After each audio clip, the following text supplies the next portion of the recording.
everybody. I'm here. Thank you, Allie. Nikki, thank you. Are you ready to get rolling on everything? Or here, let me drop the doc in the chat in case anybody hasn't done that yet. Rolling. Awesome. Thank you, dear. Here is our agenda doc. If somebody else might drop it in again later if we get busy and folks are trickling in. That's just one thing they need to figure out with virtual meetings is how they can let people that just come into a meeting see that as well. So I'm still trying to get all my screens in a order that I want them to. So, all right, cool. Welcome all. We are recording this meeting, I think as everybody knows. First thing we typically like to get started on is to assign somebody to kind of monitor our conversations and our topics for diversity, equity, and inclusion areas of interest or topics or things that we're not talking about that we should be. Can I have somebody volunteer to do that for us, please? And basically just break in if there's a conversation that's being had that needs a little bit of that lens added to it that we haven't done yet.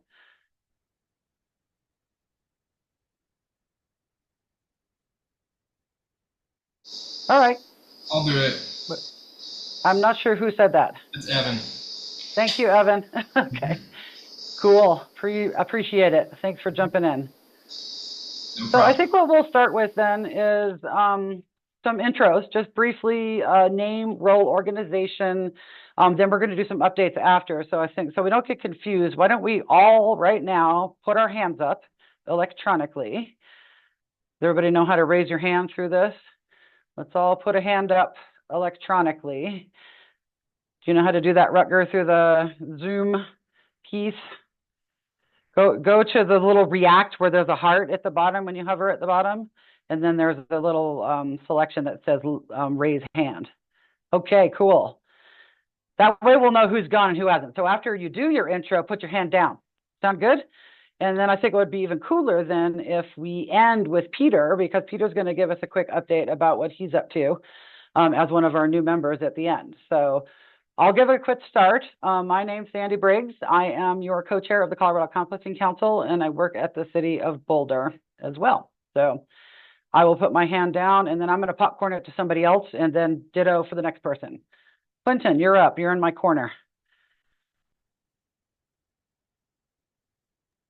Sorry. Yeah, Clinton Sander, A1 Organics. I yeah, I work for A1 Organics. We do organics recycling. I don't know what else we want to say since there's a lot of people and this is going to take some time. So I will pop over to Rutger. Hello, my name is Rutger Myers. I'm the Director of Compost and Carbon Farming at EcoCycle, and I will pass it to Rachel. Hi, I'm Rachel Tetsky. I'm the Senior Policy Advisor at EcoCycle, and I'm also on the board of Recycle Colorado, which Clinton neglected to say he is also. I didn't know. Do you want me to list it? I didn't know. Like, there's a lot of people here, so I'm like, I'm gonna go quick. Clinton will have plenty of opportunity to chat some more later. Sure, I'll pass it over to Julie. Hey everyone, I'm Julie Mock. I'm the owner of Elements Mountain Compost in Salida. I'm also on the board for Recycle Colorado, and I'm the financial liaison for COCC, and I'll pass it to Allie. Hey everyone, Allie Bizeski, Operations Coordinator with Recycle Colorado, she, her pronouns, and I will pass it to Jamie.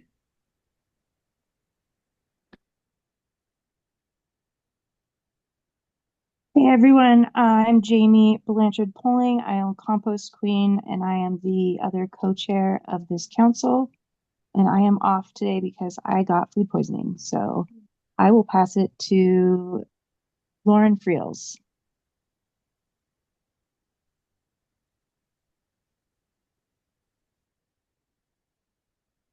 We don't hear Lauren. I don't see Lauren either. Where did Lauren go? Lauren, where are you? I think she clicked the wrong. Oh, there you are. I could see you now, but we don't hear you. Can you hear me now? There you are. Yes, okay. Thank you. Awesome. I'm Lauren Friels. I'm with the Nature-Based Solutions team in the Climate Initiatives Department of the City of Boulder with Sandy. And I'm a landscape architect and working on implementing nature-based solutions in an urban context. So, Who's next, Lauren? Pick a hand. I picked Kelsey. Yeah. Okay, great. Thanks. Hi, everyone. I'm Kelsey DeFrancia, she, her, with the City and County of Denver's Climate Action Office, and I'll pass to Hayden.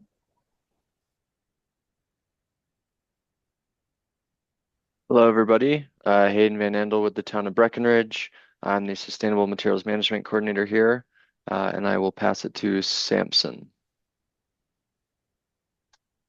Hey everybody, my name is Samson. I'm our compost manager at the Denver Arapahoe disposal site in East Aurora. And thank you all. This is my first council meeting with you guys. Awesome, welcome. I need to pass it to Ryan. Yep, Sorry. yep, thanks. Hey everyone, Ryan Call, Policy and Campaign Specialist for EcoCycle. Now I'll pass it to Tom. Hello, everyone. Tom Dodd, Operations Director at Scraps Mile High, and I will pass it to Robbie. Hey, everybody. Robbie Tepperberg, Compost Operations Manager for the Rare Sustainable Campus Program, and he, him, and I'll pass it to Nikki. Hi, everybody. I'm Nikki. I'm the Colorado Organics Market Manager for Vanguard Renewables. Nice to meet some new people here. I will pass to Christy. Hi, everyone. My name is Christy Turner. I'm the Community Programs Manager at HC3 in Summit County. And I will pass it on to Megan. Hi, everyone. I'm thinking that's me. I'm sorry, I'm off camera. There's also Megan Weeb, so we do a dual Megans. My name is Megan Eibach. I'm with Eco Products, and yeah, I actually am driving, so I'm not going to look. Or Sean, I'll pass it to Sean.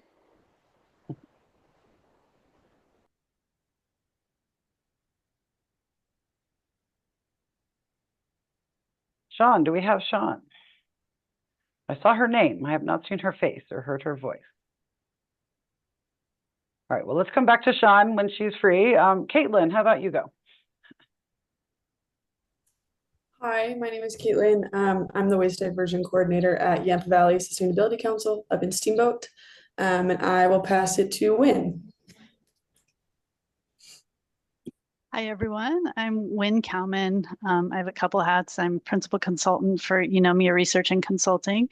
And then I also own the compost facility in the Steamboat area. Formerly Cowgirl Compost. Actually, we had to change our name, so it's now See Me Compost. And I will pass it to Evan. Thanks, Wynn. Hey guys, I'm Evan Cruz. I am executive producer at Diverse Video and Design. I will pass it to Tay. Hey, Dunkley here. I'm manager of Zero Waste and Circular Economy for Denver's Office of Climate Action, and I'm also a Recycle Colorado board member. I will pass it to Angela. Hello, everyone. My name is Angela French, and I am the Recycling and Waste Reduction Supervisor here with the City of Grand Junction. And I'll pass it off to Erica. Hey, I'm Erica Sparhawk. I'm the CEO of Delta Compost in Delta, Colorado.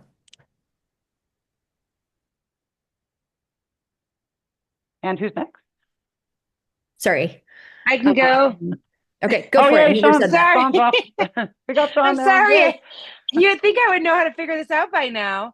I couldn't figure out how to unmute. Sean Bruckman with The Ground Up, and I also do a lot of work for the Compost Research and Education Foundation. And shoot, now I can't see my list of people to pass it to. Why don't we go Jeanette? Thank you. You bet. Hi, I'm Jeanette Hanna with BASF. We make certified compostable resins, and I work on topics related to growing organic waste diversion at scale. I will pass it to Nikki.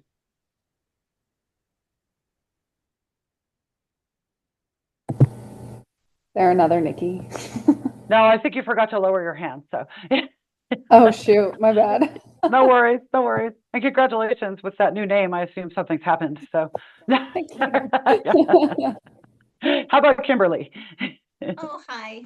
Great to see you all. Kimberly Lavender, Compost Colorado, Member Services Director, and I'm going to pass it over to Danny. Hi, I'm Danny. I'm a summer fellow with Recycle Colorado and a sustainable business student at CSU. I'll pass it to Brian. Hi, folks. My name is Brian Loma. I'm just going to go with hazardous materials and waste diversion advocate for Green Latinos Colorado, but I have put the full list in the chat. Thanks, Brian.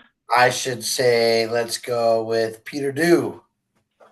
Peter, I think we're going to save him. Well, go ahead, Peter. That's fine. We'll jump back to you later. So, Okay. My name is Peter Dew. I'm the president of a company called Series Cycle. We're focusing on residential food waste management. And so I'm an architect and sustainability consultant, and now I guess a new entrepreneur. So on the website, there's a very simple compost in your home kind of kit that you can use. But we're also working on a new appliance to be used in homes in the kitchen, and just hoping to bring this to market. So, Peter, I'd be happy to hear you say more to the team here in a sec. We got 2 more introductions, I think. Yeah. If you haven't gone, speak up. I see Jess as one. Hey everyone, I work for A1 Organics and I handle science. I'll pass it on to, sorry, your name is bunch of letters, Stein. I'm just going to go with the last word. Jay Wetstein. Sorry, that's the email designation. My name is Jonathan Wetstein. I work with Timberline Rock and Roll down in Colorado Springs. I'm their business development specialist was the title I was giving, and more importantly with soils and to compost. Awesome, Jonathan. Thanks for being here. All right. Is there anyone that hasn't said hello yet? We actually made that through in like 12 minutes, so that was kind of impressive. Nice work, team. Peter, I know that I cut you right off, but if you would like to go back and discuss a little more or ask for any questions from folks if they've had a chance, but this is a kind of a new thing that we decided to do with our agenda is right after introductions, we'll do some brief updates if there are members that want to share those updates. So Brian, we'll just have you go next. I think I have you later in the agenda too, but we can go ahead and let you talk next since you have to leave early. If that's okay with you, Lauren, are we good on scheduling? I can't see everybody at the same time. So could I have a thumbs up, good. Lauren? Is that cool? We're Okay, good. right on. Yeah. Awesome. Thank you. Okay. So, Okay. Peter, are you Yeah, back? I'm here. Yeah, there you go. Great. Okay. Yeah. So you all may be familiar with these countertop composters and floor models, Lomi, Mill, Food Cycler, and on and on. And I have been watching this industry for almost its entire existence. It's almost 20 years. And I just never saw that selling these things to individuals and at the cost that they are, that this was ever going to be scaled. And we know that a large portion of the food waste that goes to landfills comes from households. So what I've done is just modified these devices to be able to scale them by being able to sell them to developers. And I think, I know we all know that the product is not compost, but if we can get this stuff at scale then and gather it from, say, multifamily developments and so on, and collect it in bulk, then perhaps we can get it to you guys to be properly composted. So really, that's it. We're just trying to scale this because residential food waste is a large portion of what's available to compost. I'm happy to answer any questions or just move on. So, Yeah, that's great, Peter. Thanks so much for sharing that information. It's something that the Legislative and Environmental Affairs Committee works on at the USCC a lot too, this whole compost claims piece and how to get around the fact that there are these kind of imposter machines out there that are claiming to make compost. But you're actually trying to solve the actual problem of actually making making these things work. So thank you so much for that. Evans has his hand up. Yeah, Peter, I was going to ask, like with the Lomi and all these dehydrators, are you saying that your device is different? Is it? No, I mean, none of these devices that I think you all understand that none of these devices that propose to process food waste within 72 hours or less are going to create compost. So as far as I'm concerned, all of that material is considered pre-compost. It is still food waste, so it is compostable. And I think because it's pre-processed, from my understanding, it will compost much more quickly. But regardless, I think if we can get these, not just my device, but all of these devices in the market and to be able to collect this material at scale, then we can have an impact that the industry at the moment isn't able to do because they're just not selling enough of them. Thanks. Clinton. Yeah, there you are. Hey, Peter. So I'm curious, like you had mentioned in the beginning of your talk, real quick, you're working on a larger format system for multifamily units specifically? It's not a larger. No, I've reconfigured. The technology's not any different, really. It's just, a grind and dehydrate machine, but I've made it into an appliance so that it installs in the cabinetry in the kitchen. So now, instead of a owner sort of having to make a decision to spend $500 to $1,000 for one of these things, it sits on his counter, and there's no extra counter space or floor space in their kitchen anyway. So this would be installed in the cabinetry. So I'm really focusing on new builds or full kitchen renovations. But the idea is really that developers, whether they're land developers or whether they're multifamily, buildings, can install these things because then it's an expense to the developer, and then it's just there for the resident. And the proposition is that these would replace garbage disposers. So there's a whole water savings and aspect and water treatment stuff. I came here originally from Maryland, and every year there's this whole thing about these algae blooms in the waterways, and that's because a lot of the stuff coming from our water treatment plants is nitrogen loaded because of all the waste that goes there, including the food waste. So, there are a lot of sort of downstream benefits of having these things to replace garbage disposers. So that's what, the basic idea is that it's an installed unit. It's part of an appliance package that would be installed in any kitchen. Very cool. Thank you, Peter. If there are any more questions at the moment, I think we will move on. We do have a bit of a packed agenda, but Peter, maybe you can drop your email in the chat if anybody wants to reach out. I did put the link to your site in there already. Thank you. Yeah, you bet. And thanks for being here and for joining up, being a member. That's great. So I think, Lauren, we're going to make you wait one more second. Brian, if you'd like to share your updates now, that would be awesome. And then you can just slip out when you need to. Thank you so much, Sandy. Brian Loma. Hey, before I forget, because I had you unmuted at the beginning, did you do the DEI thing? Okay. Yes. So two things. One is that I do serve on the board the board of directors for Good Business Colorado. Some of you may know that we actually split to two groups. The basically like a C4 and a C3 last year. And unfortunately, this year, as of July 11th, we were informing the community that Yolanda Richard is no longer acting in her role as Executive Director of Good Business Colorado. We're grateful for her work with our community. While we are in transition, Donnie Clemens, who has been with us for many years, has taken on the role of acting director. She's working closely with the board. You can reach the board at Good Business Colorado, goodbusinessco.org. And Donnie email addresses I'm going to drop in the chat real quick.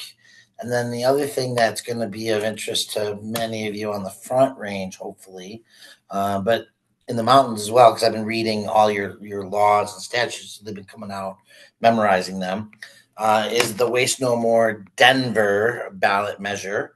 And I have put my emails in the chat earlier. I am looking to connect with community business organizations. Unfortunately, our 2022 ballot measure, which passed at 70.8% voter approval, required infrastructure everywhere. The Colorado Restaurant Association convinced the Johnston administration to put in what we believe is the first of its kind preemptive exemption that would say that a food waste producer would not be required to examine and work on diversion methodologies until they did $2 million in annual sales. This is not a volume of waste based, but a preemptive exemption that says until you get to the $2 million threshold, you don't have to think about organic diversion. Because we've been diligently working on this for many years, and since January, Ian Tafoya and I have been negotiating with the mayor's office, we have red line amendments that have been brought before council by Councilwoman Sarah Parody. We're working very closely. Last night was supposed to be the public hearing. I found out about that on Friday morning, and by Monday morning, after 4 days of nonstop work, council had decided that they wanted to punt the ball backwards to September 8th with a final vote on September 15th. What that means is that I'm hoping that most of you all email me today and keep me busy. But we have outreach plans. We have a toolkit that we are continuing to update. Realistically, we want everybody to know that the ballot measure and the policy language has an exemption for all businesses that cannot figure it out because of space or cost or whatever it is. But we are working to prevent the preemptive exemption, saying that businesses should look at their food waste and do some work on that, and then if they cannot manage it, they would apply for an exemption. I hope that makes sense. I'm willing to take a minute or two of questions, but really it would be best for people to email if they want to help with a support letter, letters to council, amplify our Waste No More messaging, whatever that might look like. Wow, that was a lot of information in a short period of time. Thank you, Brian. You're always just all over it. Are there any questions for Brian? Or we should capture his email into the notes for sure too, so people can come back when they have them later. Oh my goodness, I almost forgot about one other thing that may not have been brought up yet. The Colorado EPR public comment session is now open. We are definitely looking for people to send in public comments and help push the thought process of what our state producer responsibility looks like. And I'm sure that any additional comments about composting, even though it's not covered in the plan, would be reread by CDPHE as they are working on rules and regulations on how they require organic diversion.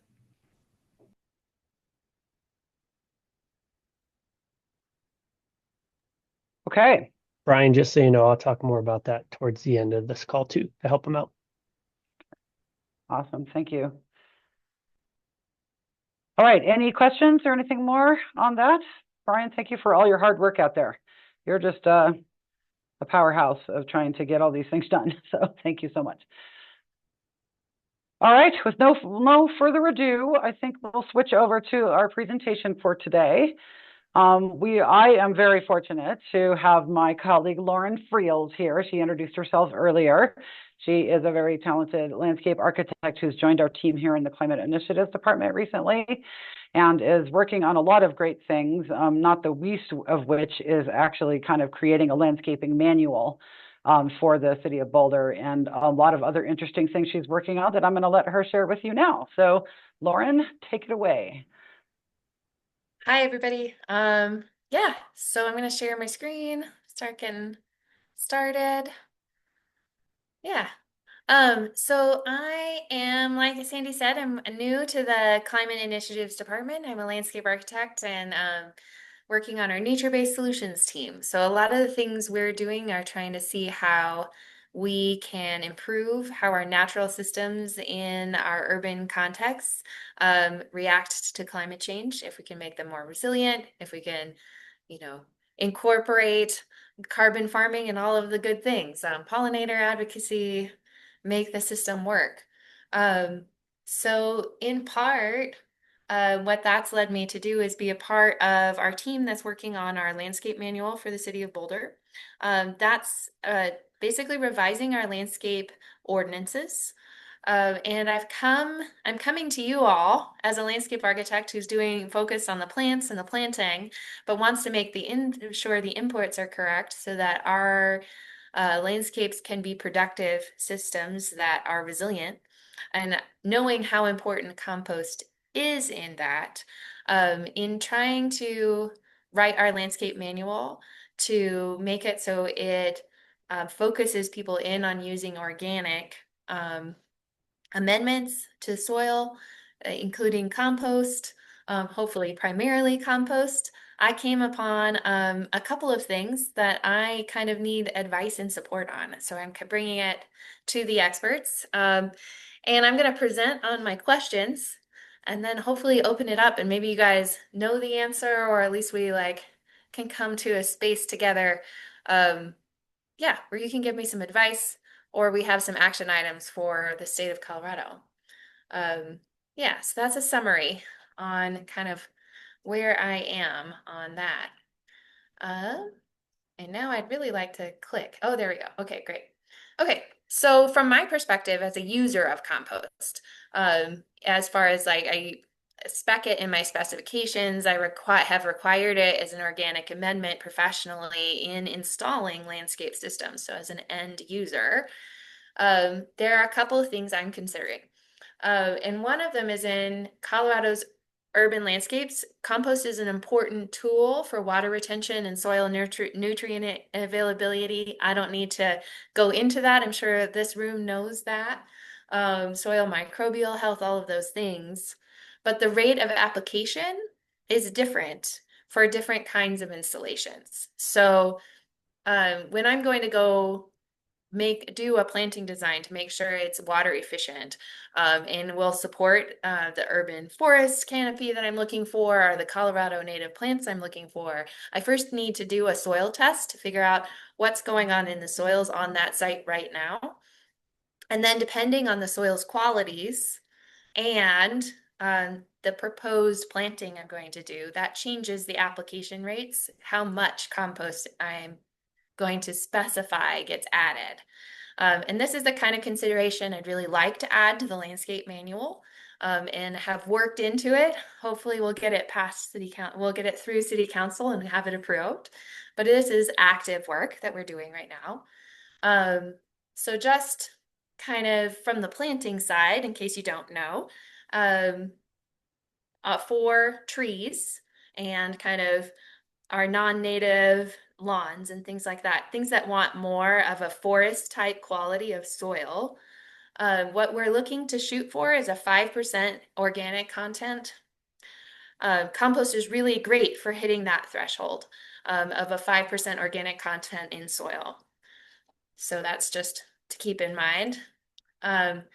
This is the table I'm hoping to add to our landscape manual for every developer or person who's redoing their yards and doing a landscape renovation, kind of as part of their guidance of like how for trees and lawns and other places, what kind of soil organic matter content am I trying to hit? So this is that 5%, above 5% by weight is what we're looking for. Colorado native plants and grasses, however, since we live in this high plains prairie, our Colorado native grasses on the Front Range, as well as the forbs and other things that would grow amongst them, want 2% organic content or less. They can actually kind of happily live with like a 1% organic content because they're really adapted to harsh environments as far as soil quality goes. And if you increase the organic content too much for Colorado native plants and grasses, it actually encourages the growth of our invasive weed species because they like more organic content. One of the reasons why this worries me is that encourages more use of herbicides. Herbicides in fighting our invasive weeds. Herbicides contain PFAS as parts of their surfactants. And so they gets into this whole stream of like, what's incoming to you guys? Is it just organic content? Or is there a lot of other things that have been added to that in the process of maintaining our landscapes that is a problem for our compost supplies? So here's that table, this soil recommendations table that I'm trying to work into our landscape manual. So here you can see we're looking for a soil test to say how much do we amend up to, and for the an area that you want to plant with Colorado native plants and grasses, you're going to be trying to hit that 2% organic content or less threshold. So here's my question and my problem though, is I just did this yesterday. This is a soil, this last week, I tested for a different project. I tested the soils at my house and sent it off to CSU Extension. So CSU Extension is kind of our main supplier for soil test reports, where you can send off your soil for your development project to your house and get a report back about how your soil, what is going on with your soil. There's one other supplier I found of soil tests that I have found in our region, that's Ward in Nebraska. So we're kind of relying on two major soil labs in the state of Colorado, CSU Extensions and Wards in Nebraska. There might be more on the western slope that's getting into soil labs that are in Nevada or Arizona. And in Boulder, I wasn't listing those. Everything's great on this, except I ticked the box that says, give me recommendations for how to amend my soil. And just to see, like, what do they give me back? And what they gave me back down here in the comments is down here in the comments. This is great information, but just to kind of call it out, it's recommending that I amend with synthetics. So I've practiced in California as a landscape architect before and received these kinds of tests with organic recommendations for amendments, where instead of apply 1.3 pounds of nitrogen per 1,000 square foot, I got a recommendation from the soil test lab that said use, say, 1 cubic yard of compost per every 10 cubic yards of soil that you're amending. And it gave me a rate of application for the compost and the organic amendment. What I would really love and can't find, and this is maybe you guys know which soil lab to use, is a soil lab that I can recommend that the constituents of the city of Boulder and the developers working in Boulder contact to get an organic recommendation for amending their soils. And the kind of holy grail would be if CSU Extension could do this as well. And so this is kind of my ask is like, what do you guys think sort the advocacy you would need to do in order to get a checkbox from CSU Extension that allows us to get organic amendment recommendations instead of synthetics? This is an example of an organics recommendation from a soil testing lab. This one's from the University of Maine. As you can see, they include like, you need nitrogen, so use cottonseed meal or blood meal. You need phosphorus, so use these other things, but also 15 bushels of cow, hog, or horse manure, or 7 bushels of poultry per 1,000 square feet. So I think as far as an end goal, from the composting suppliers, we could work with CSU Extension, so we could get something more like this, that the consumer could then go out and buy the appropriate amount of compost for the soils that they're working with, that would be a huge gain and close at least a small hole that I found in this loop in trying to write up this landscape manual. That's it. Sandy, I don't know if we just open for questions or people telling me where to find my Get Better soil tests and recommend the city folder goes in. Well, I do see that Sean's hand was up pretty quickly, and she is our resident expert on this call around these things. So Sean, take it away. Hey, that was really good. Thank you so much. And can you hear me okay? Yeah. Okay, cool. Lauren, I would love to recommend that our local land use planners talk to you as well if you are putting yourself out there to other communities.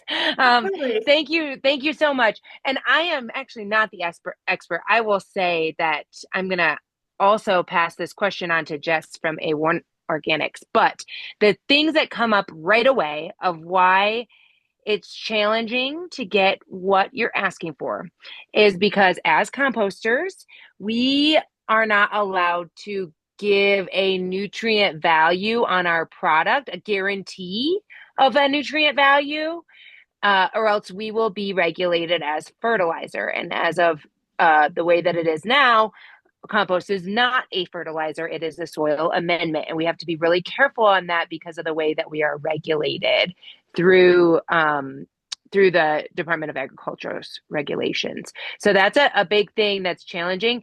And in addition to that, and I know Clinton and Jess can speak to this much more, but every compost is different.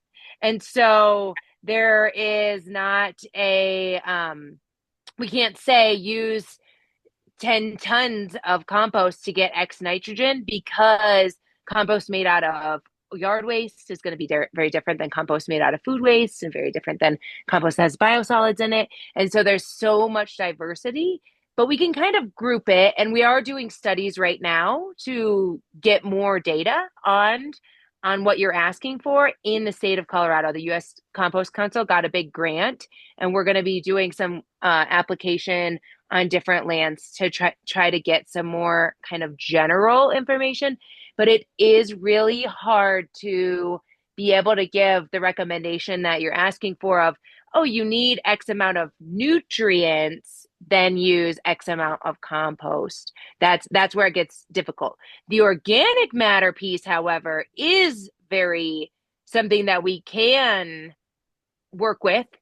And that's going to be different for different types of compost, but it's going to be a little bit easier to make claims on, because it won't push us into another level of regulation.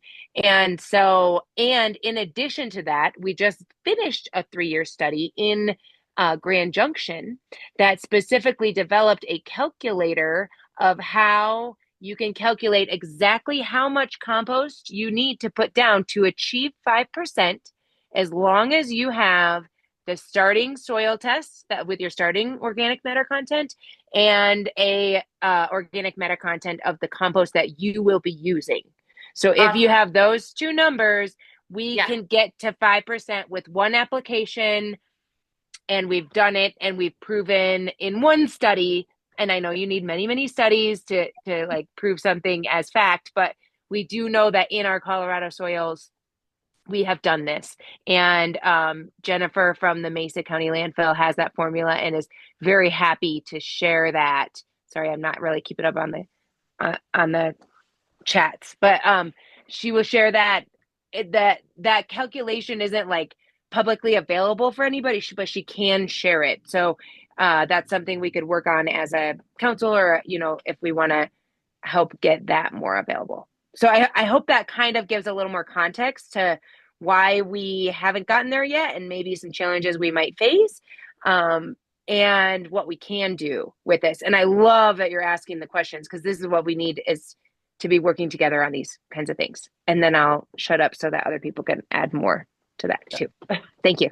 No, that was awesome.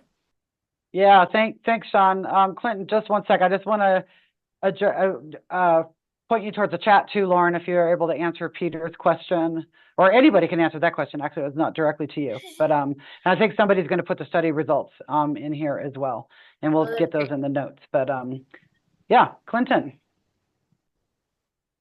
Lauren, where are you? There you are. Thank you so much. Hi, Clinton Sander, A1 Organics.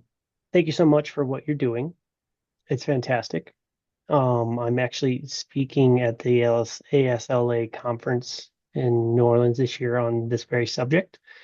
And a couple things I just want to point out, and then if Jessica wants to jump on and say anything in relationship to how you evaluate a soil test versus a compost test. Yeah. There's a big difference between those two types of testing parameters and how you quantify them. Yeah. Are you familiar with the STA certified compost program? Yes. Okay, good. Because a CTDS report is going to provide the data, like Peter's asking right there. Certified compost manufacturers that are STA certified are providing these type of technical data sheets with these type of testing parameters so that you can quantify what you're going to be putting into the soil. Yeah. It's a big reason for that program. And then I put Jessica's and my email in there for you. And then also I put in a link to the CREF, Compost Research Education Foundation. And there is ROI fact sheets that specifically dive into ranges of application of compost for specific compost uses, like stormwater management control, erosion control, increasing organic matter. So there's some places where you can also kind of connect the dots. Okay. Yeah. Jessica, did you want to say anything? I was going to let Jessica say something. And Lauren, would you mind stopping your screen share so we can see more of us? That'd be great. Thanks. I put your email in the notes and in the chat. So thank you. Great. Sorry, Brian, can you hold on and let Jess go first? Okay, awesome. I just want to backtrack a second. In a previous job, I have worked with the U.S. Compost Council before to write soil specifications, and specifically with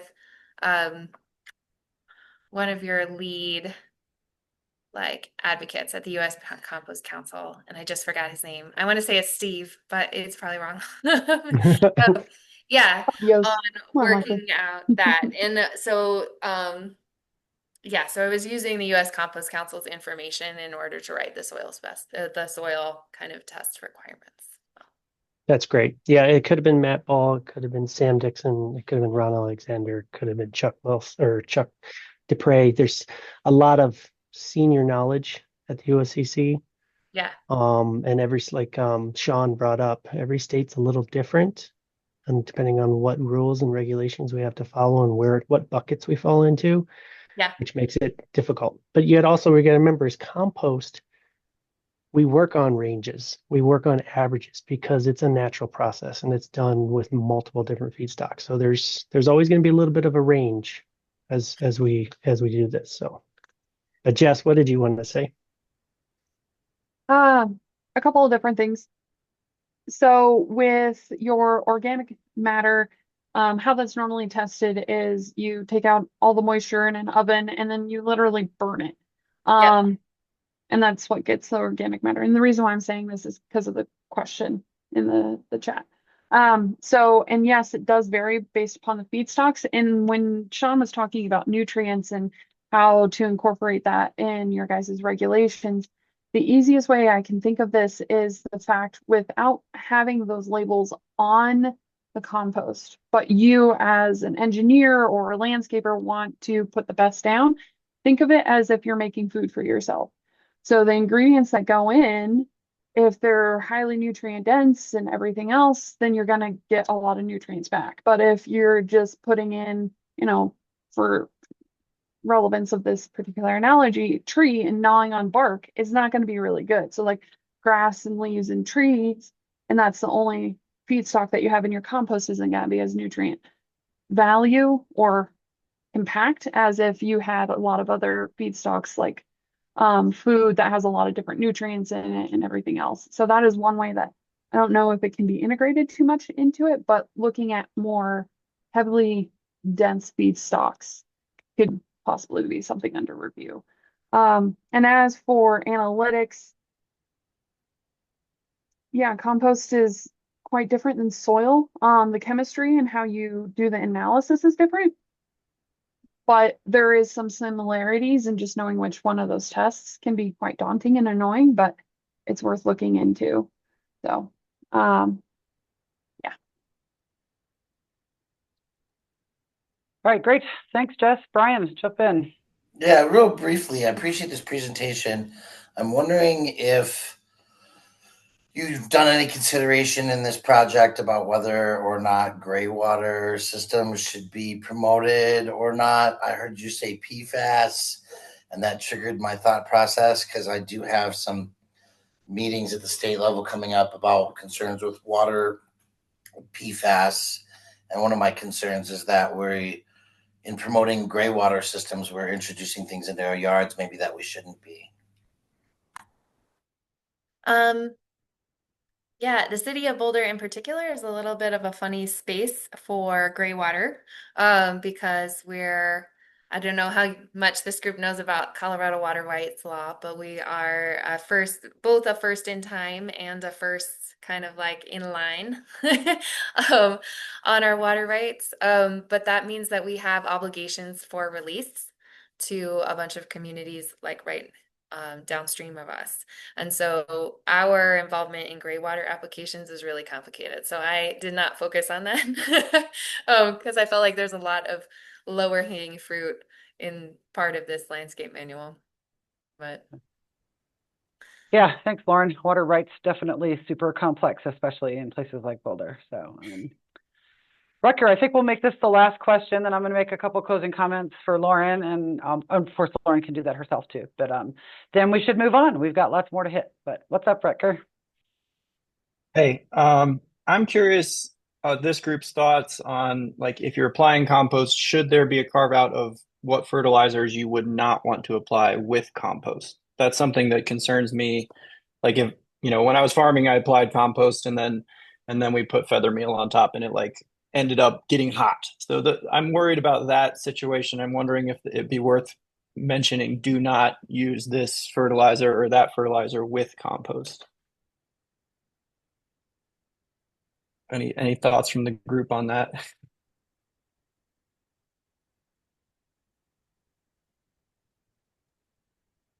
I'll just add real quick. Sorry. I just, when it comes to saying not to do something at a municipal policy level, it gets a little bit tricky in backlash from companies that have a lot of power and political will. Not saying that you should or shouldn't do it as a municipality. I am not at a municipality, but that can raise some legal backlash that sometimes communities will shy away from. That's all. yeah, Rutger, I don't know. I don't know if anybody else had some thoughts on that. I have some, but okay. Brian's got to go. I have just Rutger, like an opposite way to, if I understand what you're saying. I mean, ultimately, you need to know what's in your soil before you apply any type of soil amendment or fertilizer, just so you know that you don't over apply nitrogen, phosphorus, whatever you're trying to add. But from a municipality standpoint, I think a valuable analysis is to look at the cost structure around fertilizer and how much does it cost. Those prices are going up, and how much does compost application cost? And then looking at that, where potentially the funding of the compost application on the benefit is going to outweigh the cost of using traditional fertilizer. So maybe it's not necessarily hey, you can't do this or you can't do that, but economically it's better to use the compost. And I know you have budget for fertilizer. Just a different way to go after it. No, that's absolutely the way we want to go after it.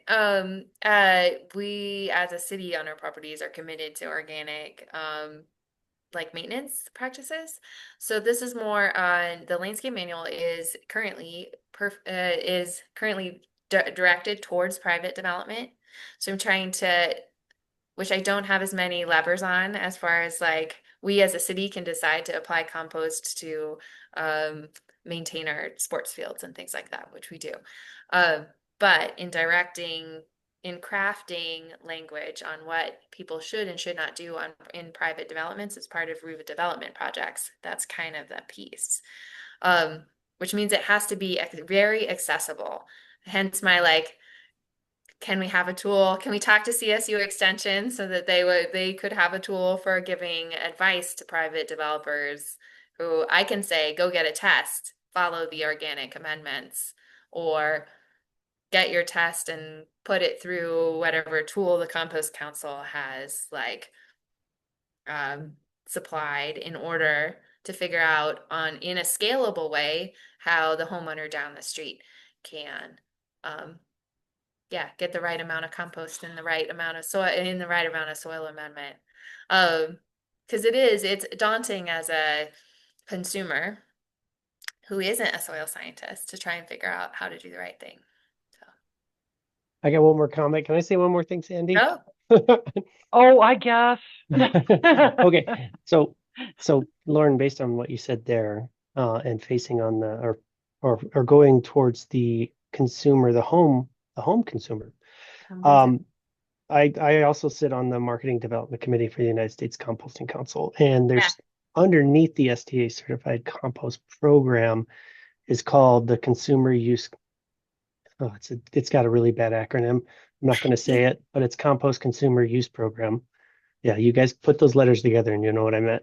But that is getting rebranded to be called GWAC. And so it's the Guidelines Use and Application of Compost, and it specifically targets residential homeowners, and it targets 3 application types. So all the information's there. It's just it never hit the market. But we designed that program through partnership with the USDA. It's either EPA, USDA. Sean, help me, but to help get education in front of homeowners so they know how to use finished compost. So I'd be happy to help connect you in there. And that whole program is being rebranded to be launched in 2026 to help engage. So that would be helpful. Your 3 types. Does it include like a lower organic matter content soil for like Western native species compositions? Not that specific detail, but I love the fact that you bring that up. And that's an opportunity to expand into specification regionally across the country because they do differ depending on where you are in the country. Yeah. So, you should come be on the MDC committee. I think so. Lauren, come on, come join. Well, this has been awesome, Lauren. Thanks so much. And just to round it all up, I know that she kind of started her talk with a little bit of information, but then kind of an ask. And one of the asks that I got out of it, being kind of a little bit more on the policy side than the science side of it myself, is that there needs to be some policy, some regulation, maybe on the state level that does require soil testing labs to offer organic solutions as well. So that's kind of one thing I wanted to put in our heads as the COCC and our maybe eventual ability to run any kind of bills that have any kind of fiscal note on them. To talk about what we can do to get better, get more options on soil lab tests. So, and then the other piece of it that I had put into our notes document is that, and I think I'd sent this out to some of us at one point, but Boulder in particular, but they also say is searching for feedback about this landscape manual and the WaterWise landscaping projects. And I know that most of us, probably a lot of the people on this call, don't live in Boulder, but they want anybody that lives, works, or plays in Boulder to offer their feedback. So I would really love anyone that can to go in and make some really astute comments around composting and how important it is to be included as a requirement in landscaping in Boulder, and therefore be hopefully a model to expand across the state as well. So Lauren, thank you so much. It's a pleasure having you with our little group here, and feel free to stick around if you like, or feel free to drop out if you want to fade off and do what you need to do. So okay. Thank you all Thanks, for Lauren. letting me present. It was a pleasure. Keep up the good work. Yeah, and if anybody has any questions for Lauren, feel free to reach out. So yeah. How to comment on that in our meeting. Yeah, it's in the notes already, Sean. So you can just go to the doc. It's a City of Boulder feedback request linked in there. So awesome. Okay. So we're going to start rolling through a few other things. We're about an hour in, so I think we might make it yet. But first thing I want to remind everyone, or at least inform everyone, is that we do have to, we're going to take a sharp left turn here, so be ready. We are getting towards election season, so we are going to be nominating and electing new positions for leadership in the Colorado Composting Council. And as I think most of you probably know by now, Jamie will be stepping down as my co-chair around the Thanksgiving time. So rather than us trying to fill a temporary position when she leaves and then doing elections for the full year of 2026, we decided that we're just going to do early elections.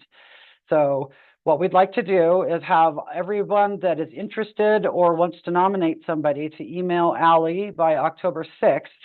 And the plan will be to hold an election through probably mid-October through early November and do our official voting process with all of the interested parties and nominees. And then have a vote, of course, as I mentioned, and then whoever, we haven't really decided what kind of structure we're going to do yet in terms of 2 co-chairs, or like Allie and I have done, or maybe more of an executive leadership team, like with 3 people. But it kind of depends on how many interested parties we have and kind of how the vote outlays once we have a vote. So we're thinking that, the folks that, the 3 or 4 folks that have the highest number of votes, then we'll figure out how those people can best plug in to help to lead our council. So just want to have everybody be aware. Yes, thank you, Allie, for dropping all that info in there. That if you are interested yourself, or you want to nominate somebody, that of course you've probably gotten their permission to do that ahead of time. Please send that information to Allie by early October, and we will roll into a voting cycle probably late October into early November. So sound good, everyone? Any questions on that? Okay, cool. So Danny, I'm going to put you on the spot now. Danny is not going to give her final report yet because we're grateful to have her for a little while longer, and she's going to give us a final report at our next quarterly meeting. But can you give us a little bit of an update on your work throughout Colorado right now? So I've spoken with a few people, mostly in the Front Range and Western Slope, but I'm also reaching out to some more people through the CSU extension offices and some coalitions where I had classmates working actually this summer. And I'm also working on recording videos for introductions to the toolkit, as well as some shorter presentations, so that once my fellowship is over, that will still be available. Allie's working on making a new page on the Recycle Colorado site that will be dedicated just to this. So then even after I'm finished, people will be able to still see some of the information. And hopefully this will take some burden off of all of you, and then also still leave these tools for people around Colorado to see. We're also doing a survey project. Allie has emailed it out a few times. We have 19 what we're calling citizen science volunteers who are going to breweries and farmers markets asking a couple questions about people's composting processes now and if they'd be interested in expanding later. The hope with that project is kind of bridging the gap between not being able to schedule talking to people before I leave my fellowship in September, and then kind of making connections in the background to see where the gaps are where people aren't able to compost who want to. And then, like Sandy said, I'll be doing my final report at the next quarterly meeting because I'll be done. September 19th is my last day. And also, just a quick heads up, starting Monday, I'm only going to be part-time because classes start again. So I'll still be available, but it'll take me a little while longer to respond if you have any questions for me. So thanks, Danny. And I actually, sorry to back up for a second. I just forgot to ask. I know that Nikki had to step away for a minute. So if there's anyone else that can kind of take over taking some notes for this, that would be awesome. And maybe Danny, you can pop in a couple of your own notes since nobody was taking notes during what you just said. When Nikki comes back, she can take back over. But is there somebody else that can take some notes in the meantime? I just got back. Oh, you just got back. Oh, thank Like you, as Nikki. you were Sorry. saying that, I'm here now. We were having a pretty robust conversation with Lauren, so we didn't really take many notes on that. But yeah, great. And Danny's adding her own notes, so awesome. Thank you so much. All right, Ryan, thank you so much for joining us too. Not your typical meeting that you would come to, but I've asked Ryan to come and talk with us real briefly about the landfill emissions policy that he's been pretty much neck deep in for a while. So Ryan, if you could give us a few minutes of what's going on, that'd be great. Yeah, thanks, Sandy, and hello, Colorado Composting Council. Ryan Call with EcoCycle here. I'm going to spend just a few moments discussing the upcoming landfill methane rulemaking that's happening at the state level. It is a very technical policy. There's a lot going into it, but I like to keep it kind of high level and speak to what's relevant to this council. So, in response to Colorado's greenhouse gas pollution reduction roadmap 2.0 plan that was put out by the governor's office, CDPHE's Air Pollution Control Division for about a year has been working on rule and regulation updates, specifically on how landfill emissions are monitored and enforced. Not just monitored, but all aspects of how landfills operate in terms of emissions. So as I said, it's been going on for about a year, and the rulemaking hearing, which goes through the Air Quality Control Commission, will take place on Thursday and Friday. And I'll explain a little bit more about what's in the rule, but if anyone on the council wants to provide their perspective on this topic, there's also a public input meeting Wednesday evening, which I'll share the link to when I'm done speaking. So this rule is relevant to this council for two main reasons. One, of course, one of the many benefits of composting is reducing methane emissions from landfills. And I'll get to this, but the best way to reduce those emissions is to address it upstream through waste diversion and minimization. And the other piece that's relevant to you all is part of the rule would require the use of biocovers, so compost mulch as a final cover on landfills to oxidize the methane that's emitted from the landfill. EcoCycle is a party to the rulemaking in partnership with the Environmental Defense Fund. I'll mention that Brian Loma was on here earlier. Green Latinos is a party in partnership with Earth Justice. And we're proponents of strong regulations because we want to advocate for innovative policies to reduce the environmental and public health impacts of our waste. But I do want to acknowledge that this has been a controversial process. There are many Colorado Composting Council and Recycle Colorado members who are also parties to this rule who are opposed to the various components of this rule. And to that, I'd say, that's the purpose of the rulemaking, is to lay out arguments, share perspectives, and come to a place where Colorado can continue to be a leader on this front. And on that, whatever the Air Quality Control Commission votes on, perhaps this Friday, they could move their decision to a later date. But depending on what they vote on, I think in response to that, the composting community has real opportunity to help landfills keep their methane emissions lower by advocating for more organics diversion and minimization policies and programs. So I think there'll be some creative strategizing on that front. We're hoping to bring together everyone on that effort to reach those shared goals. So I will pause there. I'm going to share some links in the chat. The state's main webpage on this issue, EcoCycle's webpage on this issue, and a link to sign up for the public comment session tomorrow evening, if you would like. Awesome. Thank you, Ryan. Very important and not as peripheral as you might think topic to composting. So, as everyone I'm sure is aware. So does anyone have any questions for Ryan right now? Or anything to add? Okay. Get Clinton started on bio covers? No? Okay. I got lots of questions. Yeah, I mean, actually, Ryan and I spoke yesterday, and yeah, there's an enormous opportunity for biocover for capping landfills. I know there's hurdles with cost of hauling, but there's those. I think the benefit outweighs that cost exponentially. But Ryan, it sounds like that has been a hard conversation at this point. Yeah, and that's really the challenge is different costs. And to that, I'll point to when the state originally put out their rule in April, their initial economic impact analysis said that the cost to benefit ratio was 1 to 6. So for every $1 spent, you get $6 in climate benefit returns.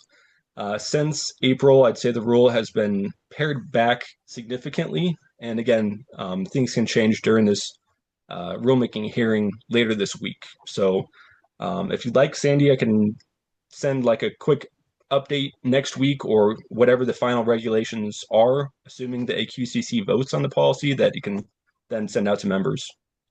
Please, that would be fantastic. Thank you. I'll make a note. Thanks. Great. Yeah, thanks. Okay, I'm going to keep us rolling along as usual, jam-packed agendas.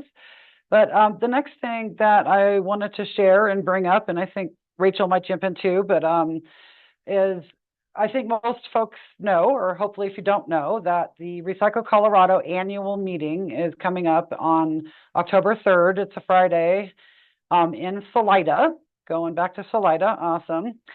And the COCC has decided that it would be a super good idea for us to have an in-person kind of brainstorming workshop session the day before the annual meeting in Salida.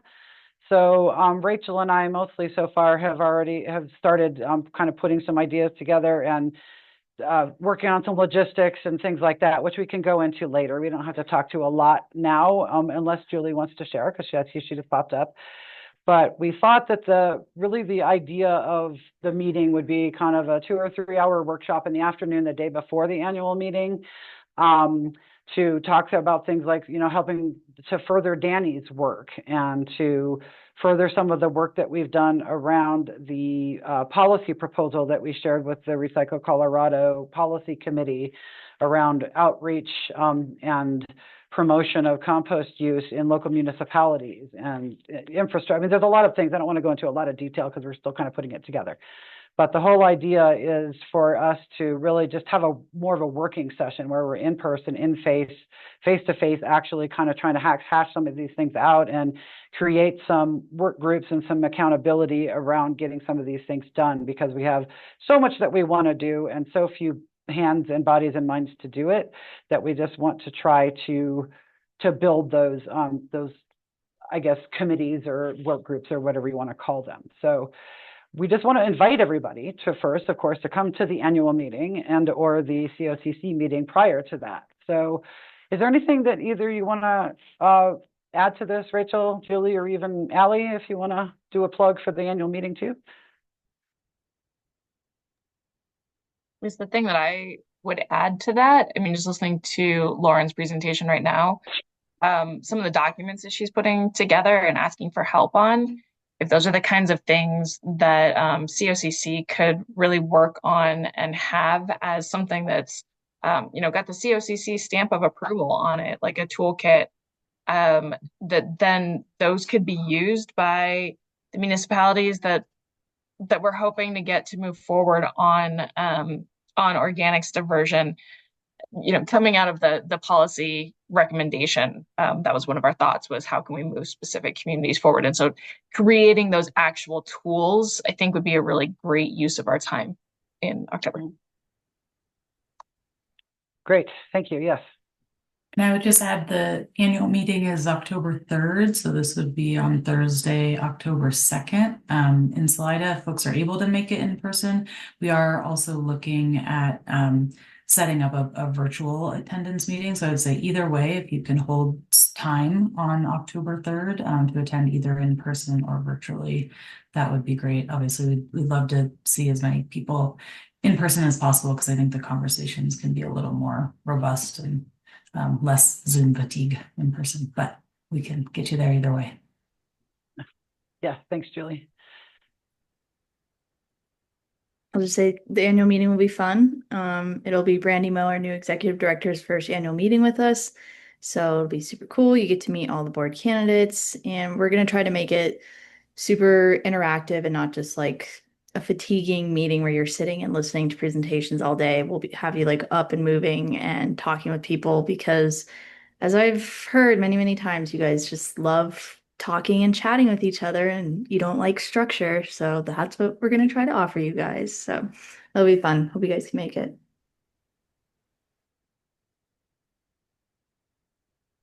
Great. So much more to come on that, but we just kind of wanted to plug it and get it into everybody's brains about making some space for that on Sandy, October 2nd. I would ask if folks could maybe put in the chat if you think that's something that you might be able to make it to, and if you can, maybe put like in person or Zoom, just so we have an idea. If there's like 3 of us that are going to be able to go, maybe we don't pursue this. If there's 10 people, maybe that's useful. That'd be helpful. Good point. Thank you. Yeah. So anybody on the call, throw in your name if you can come, if you want to come, and whether or not you would like to do it in person or virtually. That would be great.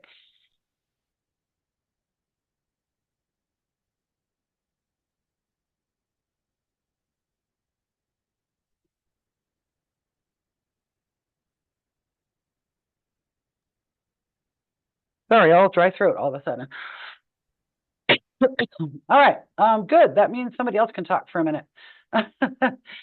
I'm Clinton. I'm going to throw the ball to you now as our board liaison. If there's anything you'd like to update everyone about recent activities or decisions at the board level. For Recycle Colorado, I think there's more, since there's multiple of us on this call today, they've spoken to a lot of the the upcoming events that's happening. And then, yes, there's nominated candidates that they're going to have 5 new board members. So it's really great to get up there and ask these people questions. So I think that's really important to mention. But yeah, Sandy, Julie or Rachel, I don't think we have. I know we're working on the contractual agreement. So that's something that leadership's working on. But trying to think if there's anything else we need to throw out there, you two, from Recycle Colorado's perspective, besides what has already been said. I guess I would only add Recycle Colorado is working with SWANA and our Northern Colorado Council on Trash Fest. Yeah, that's a good point. There you go. September. If someone wants to throw a link in the chat, that'd be awesome. If you're going to be around Fort Collins that time, come and hang out and be social. Yeah, Rachel's talking about there's a great Monday evening event. And then there's also the actual SWANA event that's happening the following day. And one of us is going to find a link here in a minute. We'll throw it in, but I think it's September 16th, 15th. Oh, I was going to say that. So there it is in the chat. Looks like we just got a link. So, Trashtoberfest. Yeah, so that's just another great opportunity to network. And in Fort Collins, they always are well attended. So great opportunity. Clinton, you had a task about Trashtoberfest. I don't know if that was something you were bringing this whole group or if you're just talking to leadership, but sponsorship. Oh, sponsorship for the, oh, that's not this call. That's the next call. Yeah. I think that's it, Cindy. Yeah, all right, cool, thanks. Is there anything additional that folks on the policy committee area want to go on? That would be, I guess, you also, Clinton, but Julie, Megan, anything else that we haven't already talked about concerning policy specifically in the policy committee at Recycle Colorado?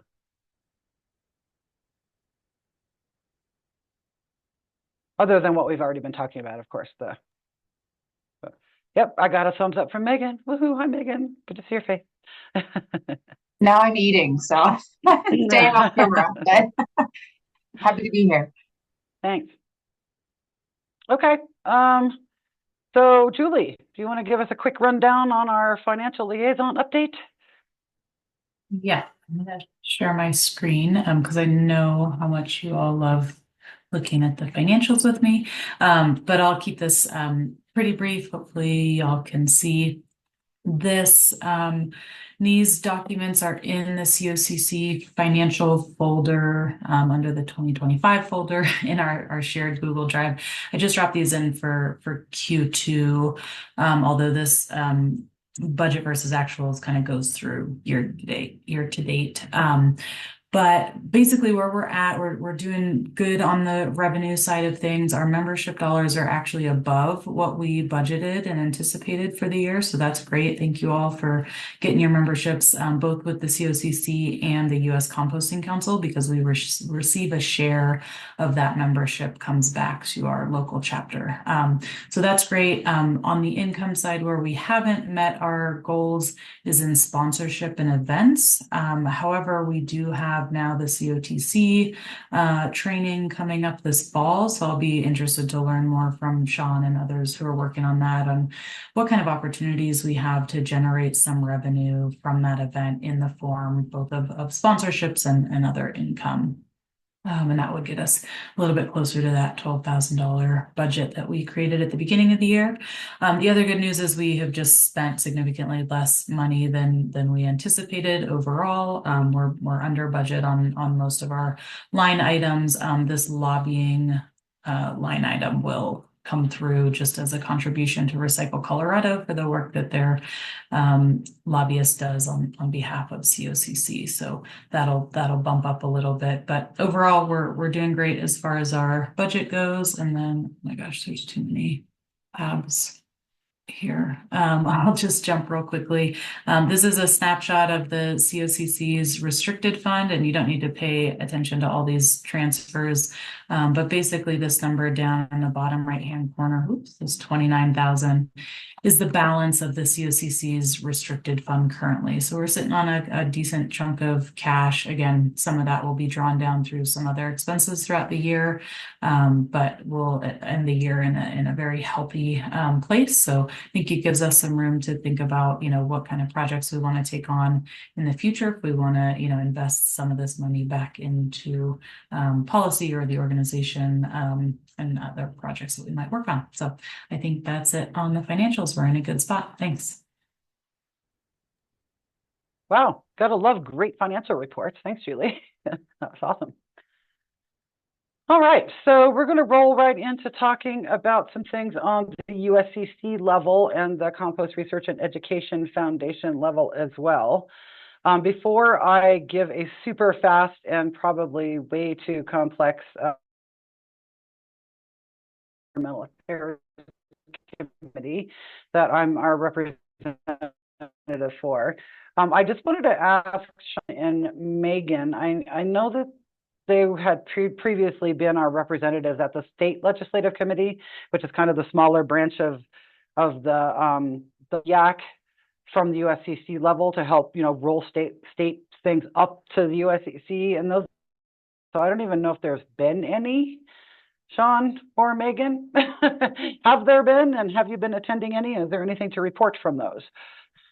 I can just say real quick, they have stopped those meetings since the legislative session ended. And I think the plan is to resume, and they were kind of asking for feedback from all the chapters of if we liked it, how did it go? Was it helpful? And everybody was saying, yes, we really like communicating with the other states and seeing what other people are, what challenges and opportunities other states are facing and how they're dealing with it. And so I think it will continue. And the USCC has hired a position. Chris Snow will be the new policy person for the USCC. And so that's nice that they have a dedicated person to actually do that. But as of right now, we don't have any current meetings to update on. All right, thanks for that, Sean. That was helpful. So yeah, I'm going to roll into talking a little bit about some stuff that the LEAC has been up to. One of the announcements was, of course, Chris Snow has come on as the new Public Policy Director. So he's also our facilitator for the Legislative Environmental Affairs Committee. This came by virtue of the fact that, Frank Franciosi, the Executive Director of the USCC, retired this year, and Linda Norris-Walt stepped up as the ED now, and she used to be our LEAC leader, but now Chris Snow is our LEAC leader. So I was puzzling about how much detail to go in with all the stuff that we're talking about, and I kind of tried to package it into a few main categories, but the current main areas of conversation, at least since the last report and our last quarterly meeting, is some talk and some letters being submitted around depackaging in Washington and Vermont. There's rulemakings happening in both places, and there's concerns in Washington that depack companies are encouraging mixed loads, and of course the Department of Ecology is undertaking rulemaking to address those issues, and just calling for maintaining source separation and especially managing heavily packaged foods separately. In Vermont, there actually was a moratorium on citing any new depackaging facilities. And some draft rules are to be released in the fall. The USCC actually will be submitting a comment letter around that on the 21st. There is also an ever-present conversation about PFAS and biosolids. There was a congressional briefing that Linda and Chris both attended with the Passive Receiver Coalition. Of course, calling for the fact that the cost of cleanup of these problems should be the generators and not the receivers, i.e. all of you. Let's see, what else we have here. The EPA has been drafting a sewage sludge risk assessment, and a lot of the proposed bills around PFAS and biosolids failed this year, but may be reintroduced next year. As folks might be aware, on the federal level, there's not a whole lot of movement or any movement really on the Farm Bill, which is kind of absorbing the Compost Act at the same time. But there is actually a bipartisan bill to codify PFAS drinking water standards that we're watching closely to ensure that these 6 chemicals in drinking water are actually codified at certain levels. The limits of those chemicals are codified. So some positive information there. There's a modern agriculture caucus that is getting seated around innovation and precision farming, AI, biotech, places where we might try to plug in. We're not quite sure how yet. A lot of the updates we got from USCC lobbyists, Carpy and Clay, a lot of them were not relevant to composting, but a couple of the things that came out of their report was addressing the Food Date Labeling Act is being reintroduced, so that's good news. And then we've also talked a lot on the federal level about this composting machine claim. So kind of going back to where we started here with Peter's presentation this morning or earlier, and also what that means for all the other companies that are making them and what the USCC is trying to do to communicate with attorneys general across the country about these things. So Cruising right along. There's a lot of advocacy happening still around EPR on different state levels, all the different states that are having EPR in whatever stage of EPR they're in. There are several at this point. The USCC is also doing a lot of promotion around municipal model ordinances. The NDRC and ILSR have recently come out with some models that are pretty comprehensive and like almost plug and play type information. And then of course, supporting states as much as they can, considering the bit of a logjam there is at the federal level with a lot of the things that are related to our work. So let's see, we've been talking about stormwater and leachate management as well, and how there's growing concerns at compost facilities around this. And especially kind of the common theme we hear about a lot of things across the country is that all states have different regulations around them. So again, trying to be a little bit more cohesive about how some of these regulations are managed around stormwater and leachate. And then another piece that we've been talking about, which is quite over my head, but I'm guessing that a lot of you science folks on this call are going to enjoy this. But the National Organic Standards Board is meeting in November, and we have been reviewing their 2025 technical report regarding compostable packaging, which is amazingly complex. So we've actually asked for folks like Alex Trulove and Rode Jepsen to come and talk to us at our next LEAC meeting to get some presentations so we can discuss that sort of thing a little bit more intelligently, because it's very complex, as I'm sure many folks are aware. And I know I just rolled through that really fast. There's more, but I thought I would and I can probably add some notes in there too, Nikki, so because I took those notes anyway. But does anyone have any preliminary questions or any questions about any of that right now? Or questions about the LEAC in general?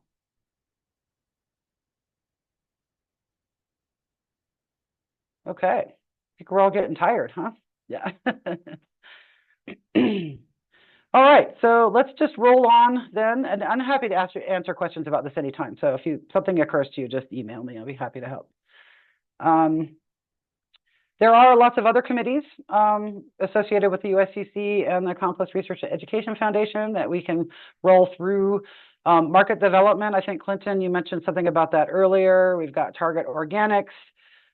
Professional development, I don't know if Corey's on the call or not, but I think she's our liaison there. And the CCLC, I don't think Megan Jorgensen's on either. So, but if anyone has anything to share about any of these things, please do. Clinton, you've got your hand up. Thank you. Yes. Sweet. I just threw a PDF in the chat, and Sean Bruckman had mentioned a little bit about this earlier, but that grant funding for compost application did get back into play and is happening. So that Zero Foodprint is managing the funds. So there on that PDF shows you where and how to apply for a $10,000 grant for compost application.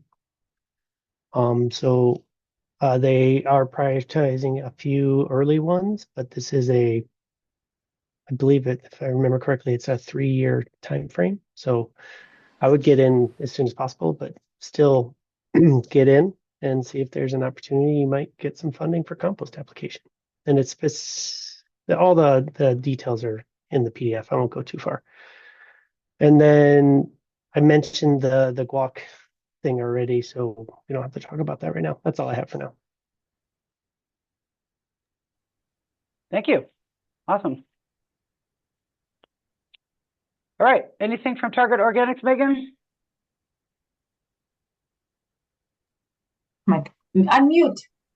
No, nothing really. I emailed you and Jamie. I still need to email some other people, but we're basically just trying to build resources and not duplicate other resources to support compost use and the hub, but also try to connect more with state chapters to see what they specifically need. So stay tuned. Fabulous. Thank you. And has anybody seen Corianne's little box on this call? Or if Corianne, if you're here, will you speak up? Okay. I don't think she is. So, all right. And is Megan Jorgensen around? Megan Ibach? Okay. All right, we'll skip those two. Quite all right. We have plenty to talk about. So, Sean and or Jamie, would you like to fill folks in on our COTC plans? Yes. Is Jamie still on here? I think that she might be, but she is not. I am. I'm Okay. not feeling well. Sorry, Jamie. That's I all right. will take it. Is there anything that you want to add before I roll with it? No. Okay, we're good for the dates? Yes. Okay, cool. All right. So we are going to go ahead. You can take a breath now. Thank you for confirming that. So we're going to go ahead and roll with the COTC class in November in Fort Collins. And we did have some interest in Colorado Springs, which is super exciting. And we would like to go to Colorado Springs another year, but this was kind of a last minute thing. And we have all the resources in Fort Collins to make it happen. So, so it is going to be, sorry, I'm just looking at the calendar right now to confirm the dates, November 17th through the 21st in Fort Collins. And we were approached by, compost operations training course. Thanks, Sandy, for clarifying that. So we're doing the COTC compost operations training course. This is a 40-hour course that is Monday through Friday. It's a full week of hands-on and lectures and tours and activities. And once you complete the course, you are eligible to continue on with your certification through the United States Compost Council if you would like to become a certified compost operations manager or a certified compost operations professional. And also by completing this 40-hour course, you are completing the requirements, the state requirements from the Colorado Department of Public Health and Environment, the CDPHE, for any compost facility to have a certified person on staff. So you don't have to continue on with the whole certification with USCC. You simply have to complete this 40-hour course in order to meet those requirements for compost facilities in the state of Colorado. So having one person on your staff to have completed it, although I recommend having as many people on your staff as you can get to complete the class, because then you're kind of all speaking the same language.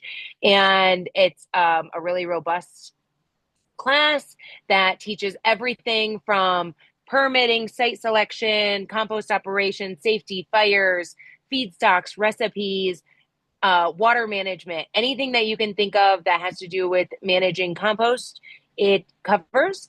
And also if there's professionals that work in the compost industry and don't necessarily operate a facility, but still are working with composters or working with compost. So anyone in municipalities and the sustainability department, if they're really trying to push compost, it would be a valuable thing to have and to go to. So that's the kind of the explanation of what it is, and you should spread the word for people to go and fill it up. And also the reason that I bring it up now on this call, and that it was very well timed right after Julie's budget and finance update, is that as a chapter, this is one of our biggest fundraising opportunities for the Colorado Compost Council. So through the sponsorships, we can actually make a lot of money because we get a portion of all the sponsorships of this class. So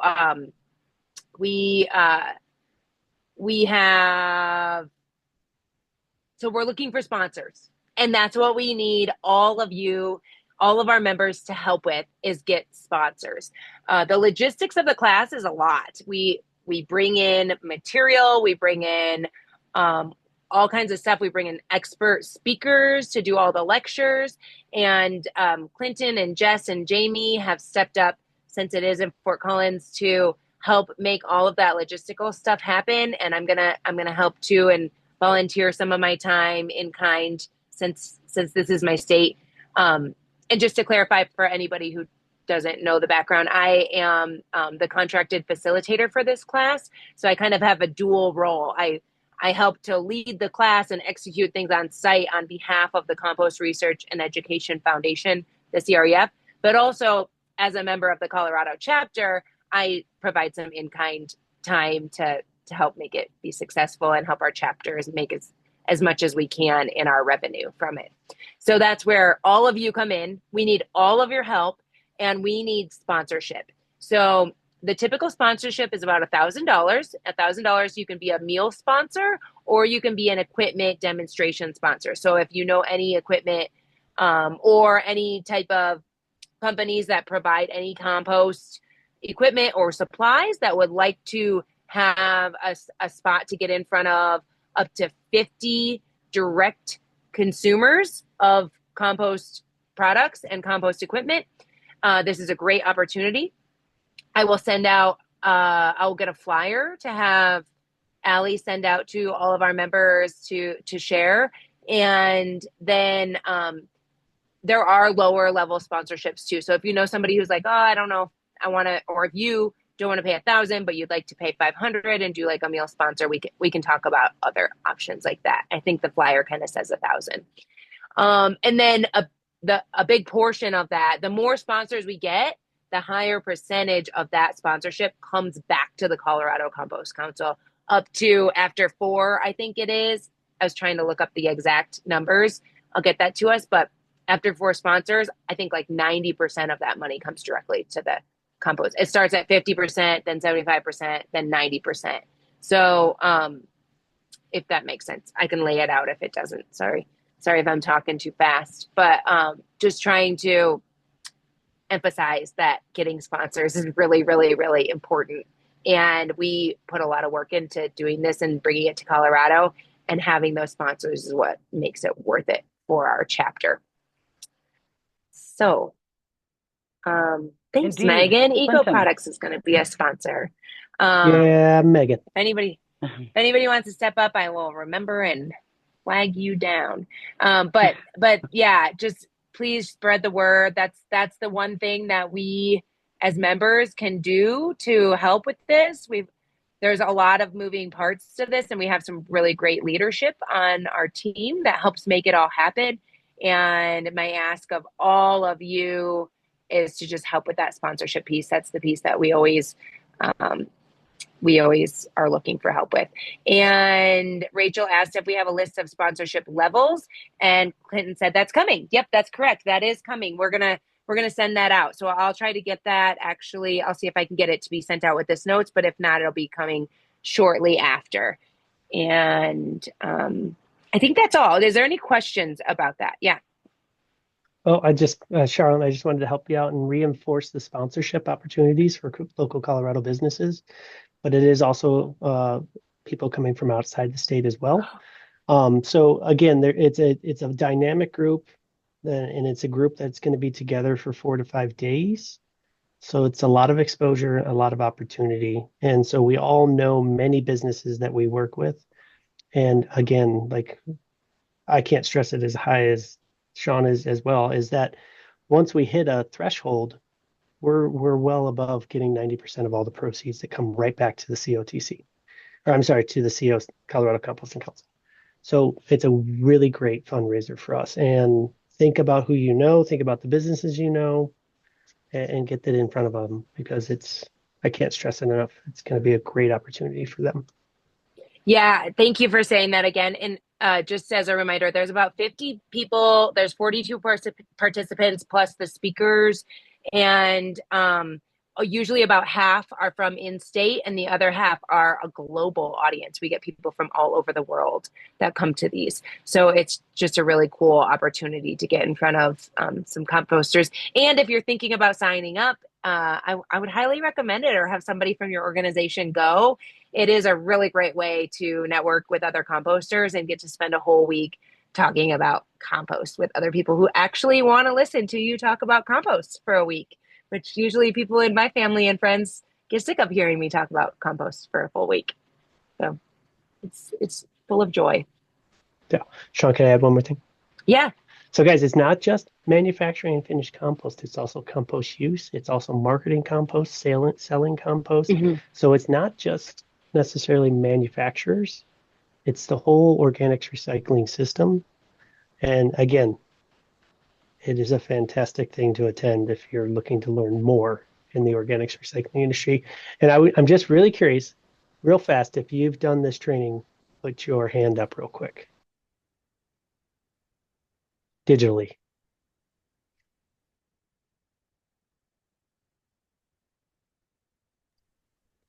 Yeah, I see a lot of opportunity. Yeah, I do. Yeah. And congratulations to those of you who have done it. Yeah. Yeah, way to spin that, Sean. A lot of opportunity. Love it. Yeah. Yeah, that's great. And I don't know if you mentioned this, Sean, and I might have missed it, but just so everyone knows, we are hopefully and probably likely to be an annual host to the compost operations training course. So while we're kind of cramming it in at the end of this year because they had an opening, we're going to turn this into a well-oiled machine. Every year, we're just going to be doing this in the state of Colorado, probably alternating between a couple of different locations, but we'll see how that goes. And it's pretty exciting that Colorado's just going to be the place to come for the COTC. So yeah, thank you for saying that, Sandy. I do want to just mention real quick that the CREF, the Research Foundation, they approached us and we took it to the leadership team and they said, would you guys be interested in a course? We've been hounding them. We were like, we want to do it. And then they said, okay, can you guys do it this fall? And we talked about it and we said, we want another year to prepare. We would rather do it in 2026, but if you need us, we can make it happen. We're here for you. And so I took that back to them and they said, we really appreciate you guys stepping up and making it happen for us at the last minute. And as a thank you for that, they have verbally committed to having a 2026 COTC in Colorado again. So if you're on this call and you're thinking, man, I really wish I could do that and I want to send somebody, but it's just not in our budget this year, this is the time now to start thinking about your budget for next year and make sure you get it in your budget for next year so that you can come next year, because you're going to hear us all come back from this and say, oh my gosh, it was so great. And we're going to have a whole rundown. So you can start thinking that we'd love for you to attend this year or sponsor, but even if you can't, start thinking about next year, because we are planning on being an annual location for this, which we've worked really hard to get that spot. And so we're hoping to continue that. Thanks for saying that, Sandy. Yeah, you bet. Pretty exciting. Place to come for the COTC. So, all right, very cool. So there's one more bit of USCC information to share out just really briefly. As most of you are aware, Jamie and I attend the quarterly chapter meeting through the USCC, and actually neither of us attended this time, so many thanks to those that did for us, and the notes that were provided for that. But just as a nutshell, a rundown of what was discussed at the meeting, there was an advocacy presentation from Chris Snow, who we mentioned earlier, the new public policy director for the USCC. There was always discussion about the Target Organic Marketing Toolkit. There's a new chapter agreement, which most of you folks don't need to worry too much about, but there's going to include the code of conduct. And Allie's helping me sort out the administrative tangles that this is creating with our position as a committee of the Recycle Colorado too. So, but some new stuff just we need to agree to on the USCC side of things as well. And then also they talked about wanting to get any ideas from anyone around the chapter track at the Compost 2026, which is the annual United States Composting Council conference, which is going to be in early February in Sacramento next year. And if you have any ideas, I put a link to Kate Sullivan's email address into the agenda, into the notes. So if you'd like to pitch anything to the USCC for the conference, please do that. Regarding, of course, the chapter track. So this is us being the chapter. So if anybody have any questions about that, or Jamie, did you want to offer anything else? I don't want to pull you in if you're not feeling well. So I think you covered it, Cindy. Great. Okay. All right. And I'm kind of guessing there's probably not a ton to talk about ICAW at the moment, other than we love International Compost Awareness Week is what the ICAW stands for. But am I correct that Clinton, Megan, and Naomi are typically the ones that manage or that are our kind of leads on that when it comes around? Okay. And are you, I don't know who's to that side of you, Clinton, so. All right. It's all right. Megan got it. That works. You're on my side. So that's Oh yeah. Well, Megan, you're up here for me, and Clinton's down here for me. So. That's funny. Okay. Okay, cool. So we'll talk about ICAW once we get closer to ICAW. Kimberly Lavender also, thank you. She also joined this past year, and it was a great asset. Oh, nice. And Coco did some really cool education connections all throughout Denver and some schools. So, yeah. Nice. Well, let's get her name on the list too, for sure. Okay, so let's see, we've got 13 minutes and not too much more stuff to get through, but let's go ahead and probably do a little bit of a speed round on this. I don't know if there's going to be anything to update with our coalition and potential partnerships, but I'm just going to popcorn them out there. So is there anything to say about the Healthy Soils Initiative, Sean or Jeff? Yay or nay? No. Okay. And I don't think Megan Weeb is here. So, and RCAB is kind of local to Boulder. So that's okay. That's, excuse me, the Resource Conservation, the Boulder County Resource Conservation Division meeting. We got Good Business Colorado's update from Brian Loma earlier. That's great. And then the Institute for Local Self-Reliance and the Community Composters Coalition. There's one thing. So you have to be a member of the Community Composter Coalition to apply for this, but they are offering grant funds to go to the USCC conference in January or February or whatever it is, because the ILSR is tacking on their community composter conference at the beginning of it. So as long as you're a member, you can apply for funding to go and for a ticket and different and travel expenses and things. So if you're interested in that, just make sure you become a member like as soon as possible. You just have to go on the website and email the person. It's free, and then you can apply for it. All right, great. Thanks, Jamie. And yeah, just so people do know, I think it's kind of like every other year that the Community Composter Coalition through the Institute for Local Self-Reliance combines their annual conference with the USCC's conference. So this year is one of those on years where they're going to have theirs at the beginning in Sacramento of the conferences in February. So that will be fun for us all that can attend. So. All right, looks like Clinton, it's all Clinton for the next E, F, G, and H. I'll go fast. So you've got 8 minutes to go through all of it. I don't need 8 minutes. You always need more than you think, Clinton. Okay, fair enough. Well played. Okay, let's see. Okay, so I just put in a couple links there. So ASTM released 2 new standards for field disintegration testing for certified compostables. There's a third one that's still in workshop as well that's coming down the pipeline.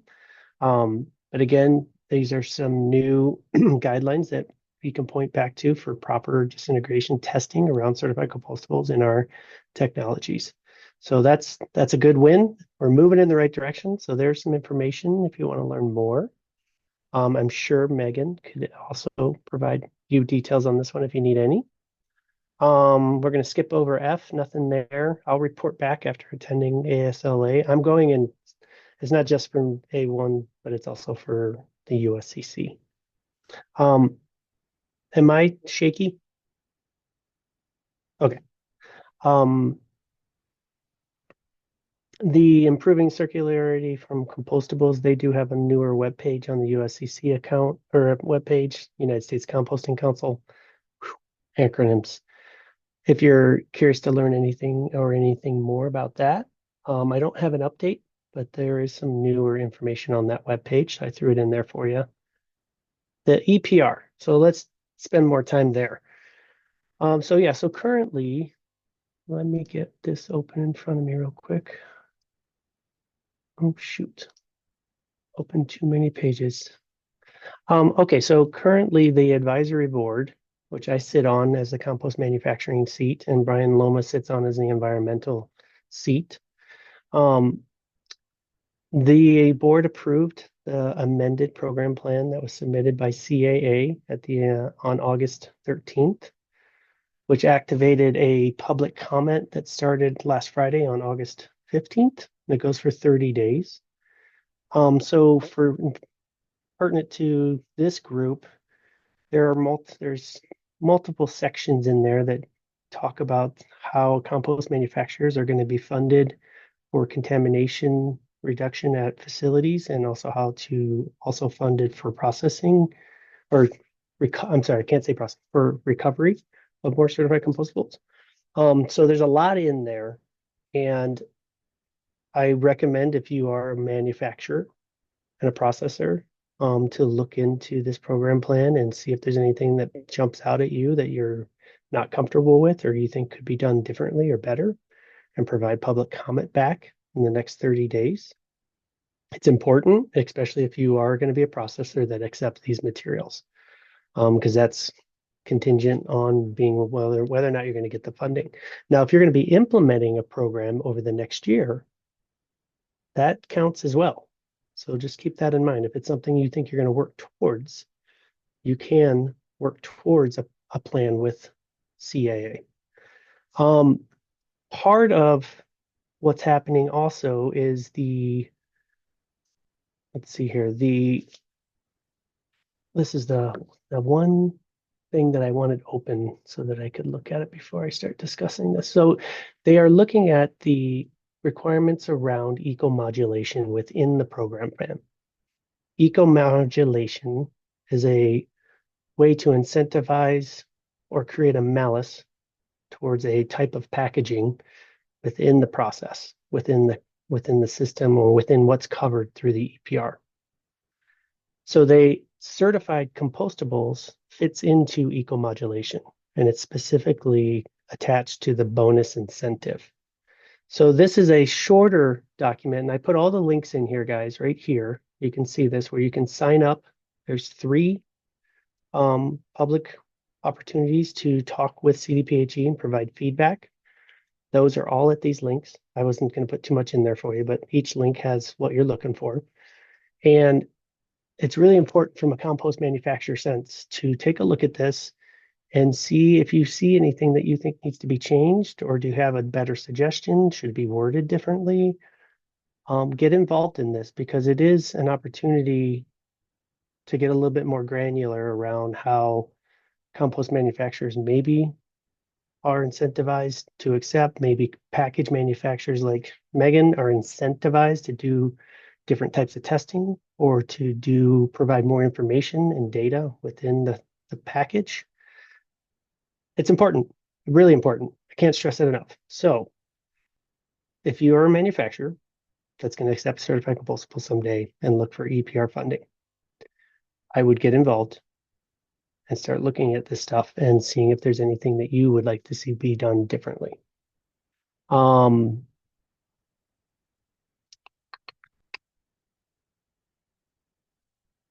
think that should be enough. Does anybody have questions real quick?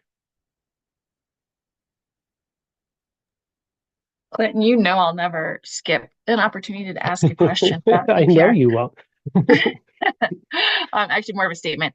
So EcoCycle's been following this process, and we are working on draft comment asking CDPHE to use the eco-modulation funding incentives to reduce or eliminate intentionally added toxic substances to packaging. I know I've talked to a couple of you about that. If that is something that your organization, we eventually will have a sign-on letter. So if you would like to see that draft sign-on letter and potentially sign on to it, please let me know. I'll put my email in the chat. But if that's something you think your group would be willing to sign on to say, we do not want toxics like PFAS in packaging, because that makes it hard to compost or hard to recycle. Yeah, so like in what Rachel's mentioning there is like that would be potentially designed into the bonus incentives or the malus structure of, if you provide testing to verify that your packaging is clear of these, that's an incentive to the package manufacturer. So they potentially could pay less into the system because they're providing a better package for the overall system. So that's just to give you a little clarity of how that could work. That's the overall intent of the EPR is really to create a system of circularity and a system of well-designed packaging on the front end that works within the well-designed recycling stream and industry and composting industry. So cool stuff. Wow, we have a little bit going on around Colorado, don't we? We have a lot going on Yeah. in Colorado. Yeah. Wow. Yes. Well, I'm always impressed by you all and everything that's going on and all the hard work that folks are putting in to all of these important causes. So thank you, Clinton, for those updates. And we will close out by reminding everyone of some upcoming events and meetings.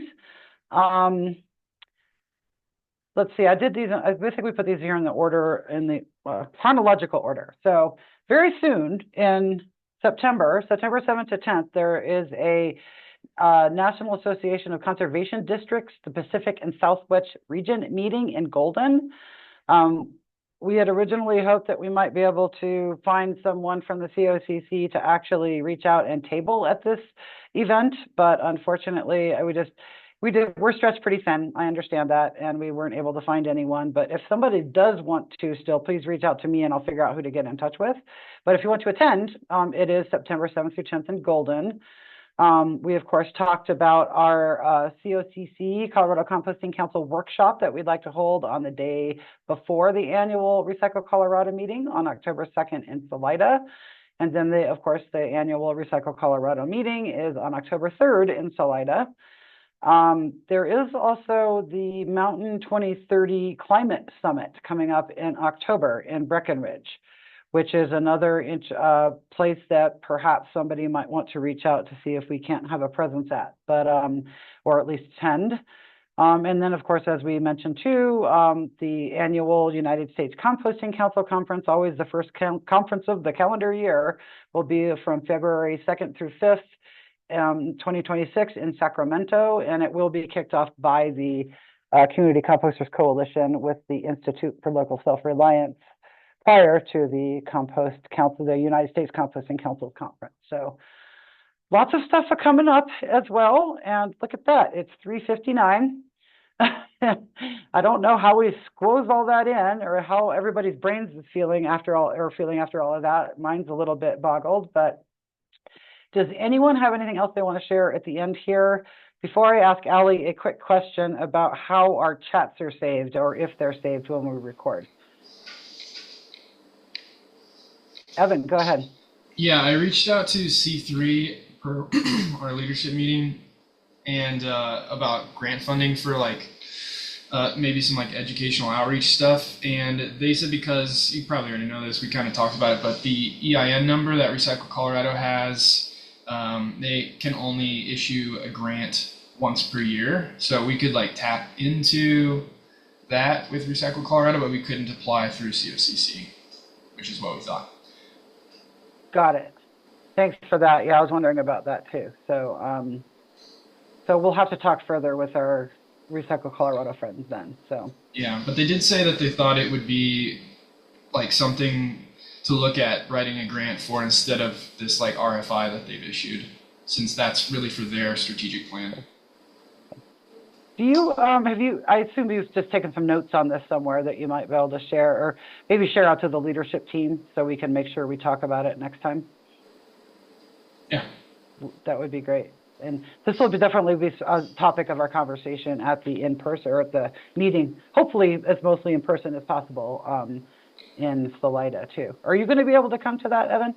Yeah, I was thinking I'll probably be there Friday. I don't know about Thursday yet. I guess I could do virtual, but I don't know. Is that something you think would come up on Thursday, huh? Yeah, that would be part of the conversation that we have as the COCC before the annual meeting, I think. On Okay, Thursday. I'll do my best. Undecided at the moment. I'll put you down as virtual for now. So. Okay. But so Allie, before you drop, can you let me know what I was just trying to figure out how to save the chat, which we may or may not need, but I grabbed the list of attendees for the meeting on the October 2nd into my notes for that already, but is there a way to save it, or does it do that automatically, or does it go into your files there somewhere at Recycle Colorado? Yep, I'll get it as a TXT file and I can just send that to you. Awesome. Yeah, if we could, that'd be perfect. Thank you. And we could just post it to our notes too, just like you do with the recording. So that'd be awesome. Yep, I can do that. Perfecto. All right. Well, I appreciate you all so much. Keep up the awesome work and let us know how we can support as the COCC, and let us know how you can support the COCC also. That would be fantastic. So anything else for the good of the order?